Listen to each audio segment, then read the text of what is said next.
General Aziz Ahmed, a name once synonymous with power and prestige in Bangladesh, saw his legacy crumble under the weight of corruption allegations. Ahmed's journey to the top of the Bangladesh army was marked by a steady ascent through the ranks. He held key positions, earning a reputation for his strategic mind and unwavering loyalty. His appointment as the Chief of Army Staff in 2018 was seen by many as a testament to his capabilities and experience. Little did anyone know that behind this facade of military prowess lay a web of alleged corruption that would soon unravel, sending shockwaves through the nation and beyond. Born into a military family, Ahmed's path seemed preordained. He followed in his father's footsteps, joining the Bangladesh Army in 1983. He quickly distinguished himself, excelling in both academics and physical training. He climbed the ranks steadily, gaining recognition for his tactical acumen and leadership qualities. His colleagues and superiors alike recognized his potential, marking him as an officer destined for greatness. As he rose through the ranks, he held various command and staff positions, further solidifying his reputation as a capable and ambitious military leader. Ahmed's appointment as the Chief of Army Staff in 2018 was met with mixed reactions. While some lauded his experience and strategic thinking, others expressed concerns about his perceived closeness to the ruling party. His tenure as army chief was marked by both progress and controversy. He oversaw the modernization of the Bangladesh army, acquiring new equipment and enhancing training programs. He also played a key role in Bangladesh's peacekeeping efforts, strengthening the country's international standing. However, whispers of corruption and his alleged role in suppressing dissent began to surface. These allegations, initially dismissed as mere rumors, would soon escalate into a full-blown scandal that would tarnish his reputation and have far-reaching consequences for Bangladesh's relationship with the international community. The world watched as the once revered general became embroiled in a controversy that would forever alter his legacy. Despite his seemingly impeccable record, whispers of wrongdoing began to circulate around General Ahmed.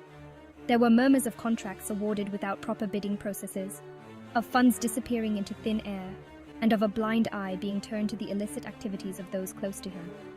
These allegations, though initially confined to hushed whispers, gradually gained traction, casting a shadow of doubt over the general's seemingly unblemished career.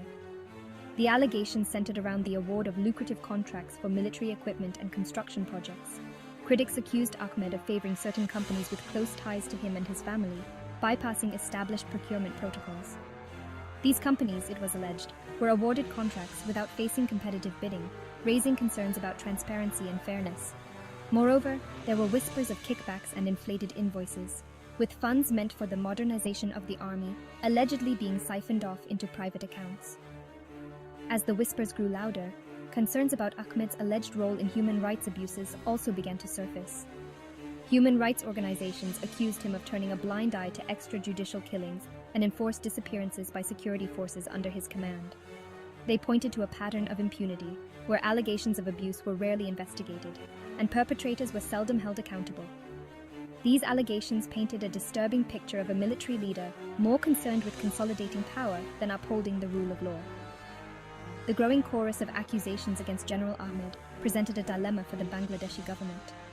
On one hand, he was a decorated military leader who had played a significant role in modernizing the army. On the other hand, the gravity of the allegations against him could not be ignored. The government found itself caught between protecting a powerful figure and upholding its commitment to transparency and accountability.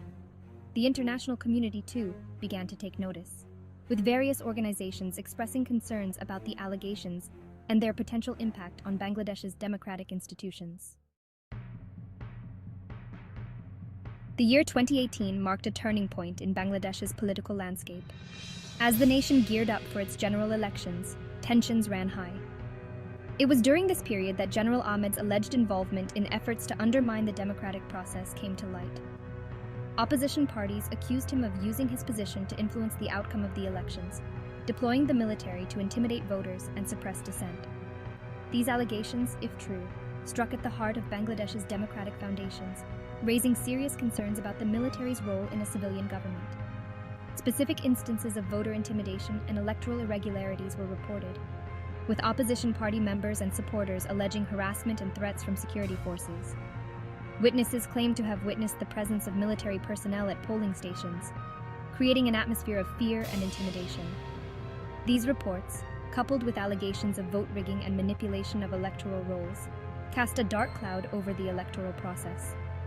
The international community, already concerned about the corruption allegations surrounding General Ahmed, expressed deep reservations about the integrity of the elections. Election observers reported irregularities and raised concerns about the fairness and transparency of the process. Human rights organizations condemned the alleged crackdown on dissent and called for an independent investigation into the allegations of election interference. The Bangladeshi government, however, vehemently denied any wrongdoing, dismissing the allegations as baseless and politically motivated. They maintained that the elections were free and fair, reflecting the will of the people. However, the damage was done. The allegations of election interference, coupled with the corruption scandal, had severely tarnished the reputation of both General Ahmed and the Bangladeshi government on the international stage. The United States, a key ally of Bangladesh, had long been a vocal advocate for good governance and human rights in the country. As the allegations against General Ahmed mounted, the U.S. government found itself under increasing pressure to take a stance. The U.S. Congress held hearings on the situation in Bangladesh, with lawmakers expressing deep concern over the reports of corruption and election interference. Human rights groups intensified their lobbying efforts, urging the Biden administration to hold those responsible accountable for undermining democracy and human rights in Bangladesh. In December 2021, the U.S. Treasury Department announced targeted sanctions against General Aziz Ahmed and 5 other current and former officials of the Bangladesh security forces. The sanctions, imposed under the Global Magnitsky Human Rights Accountability Act, were a direct response to the officials' alleged involvement in serious human rights abuse. The sanctions sent shockwaves through Bangladesh and the international community. It was a rare instance of the U.S. imposing sanctions on a high-ranking military official of a friendly country, signaling a significant shift in U.S. policy towards Bangladesh. The sanctions imposed by the U.S. government had wide-ranging implications for General Ahmed and his family. The sanctions effectively froze any assets he may have had within U.S. jurisdiction and barred him from entering the United States. Furthermore, the sanctions prohibited U.S. citizens and entities from engaging in any transactions with him or any entities he controlled. These measures, designed to isolate him financially and diplomatically, sent a strong message that the U.S. was serious about holding him accountable for his alleged actions. The U.S. government justified its decision to impose sanctions by citing credible evidence of General Ahmed's involvement in extrajudicial killings, enforced disappearances, and torture.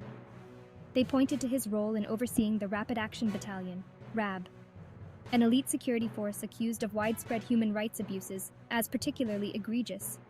The U.S. Treasury Department, in its statement announcing the sanctions, accused General Ahmed of obstructing the democratic process in Bangladesh and undermining the rule of law. The U.S. sanctions against General Ahmed sent ripples across the international community. Human rights organizations lauded the move, hailing it as a long-overdue step towards accountability. They expressed hope that the sanctions would serve as a deterrent, discouraging other high-ranking officials from engaging in similar misconduct. The move also put pressure on other Western nations to follow suit and adopt similar measures against General Ahmed and other accused individuals. The Bangladeshi government, however, reacted with a mixture of anger and defiance. They denounced the sanctions as unilateral and politically motivated, accusing the U.S. of interfering in Bangladesh's internal affairs. The Foreign Ministry summoned the U.S. ambassador to Dhaka to lodge a formal protest, expressing their deep disappointment and concern over the sanctions. They demanded the immediate withdrawal of the sanctions, arguing that they were based on false and fabricated allegations. Despite the strong condemnation from the Bangladeshi government, the U.S. remained firm in its stance. They maintained that the sanctions were imposed solely on the basis of credible evidence of human rights abuses and were not politically motivated. The U.S. emphasized that the sanctions were targeted at individuals, not the government or people of Bangladesh. They reiterated their commitment to working with Bangladesh to strengthen democratic institutions and promote human rights. The sanctions, however, strained the relationship between the two countries. Bangladesh, already sensitive to any perceived infringement on its sovereignty, viewed the sanctions as an affront to its national pride. They accused the U.S. of applying double standards, pointing to instances where the U.S. had turned a blind eye to human rights abuses by other allies. The incident highlighted the complexities of international relations and the challenges of balancing strategic interests with human rights concerns.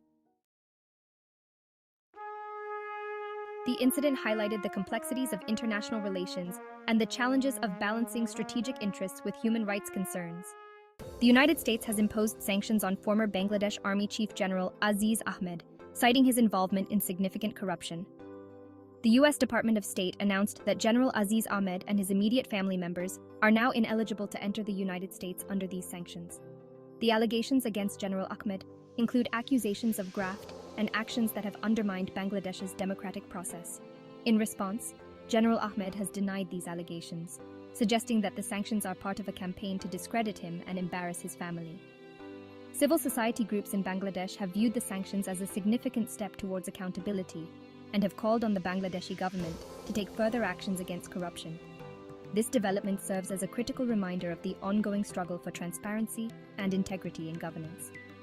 The international community's role in promoting these values cannot be overstated, and it underscores the importance of global cooperation in the fight against corruption. As Bangladesh navigates this complex landscape, the path forward will require steadfast commitment to democratic principles and the rule of law.